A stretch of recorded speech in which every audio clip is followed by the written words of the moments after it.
Hello, mambo vipi? Hapa ni Zanzibar katika mkoa wa Mjini Magharibi B Unguja, eneo la Mwanakwerekwe, ambapo ni sehemu ya kwanza visiwani Zanzibar kutengenezwa barabara ya flyover. Hapa Kwerekwe kulikuwa na changamoto na kero kubwa ya foleni, lakini baada ya Mheshimiwa Daktari Hussein Ali Mwinyi kujenga barabara hii ya flyover, amekwenda kutatua kero za wananchi wake. Je, wananchi wa maeneo haya wanaizungumziaje flyover hii ambayo imekwenda kutatua kero na changamoto za foleni katika eneo hili la Kwerekwe? Langu ni Juma Mkubwa Abdalla.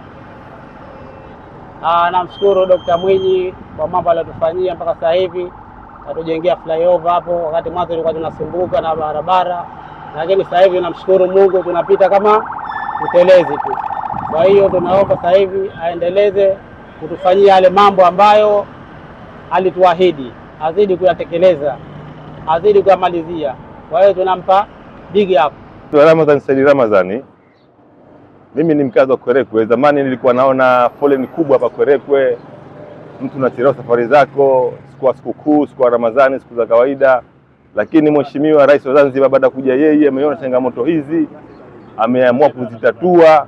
Kwa hivyo tunashukuru sana, tunamwombea dua Mwenyezi Mungu amjalie Rais wa Zanzibar na mwenyekiti wa Baraza la Mapinduzi aendelee kutuonea huruma sisi wananchi, ampe hekima, amjalie kheri.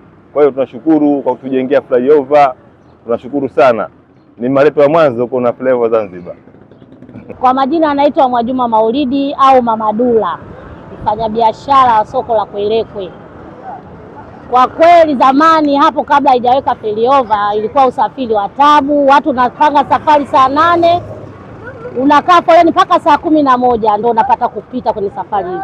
Toka imejengwa hii flyover, kwa kweli tunashukuru Mungu, usafiri upo mzuri, barabara imependeza, watu sasa hivi tunafanya mambo yetu kwa urahisi. Kwa kweli tunamshukuru Mwinyi kwa utendaji wake wa kazi. Mungu ambariki.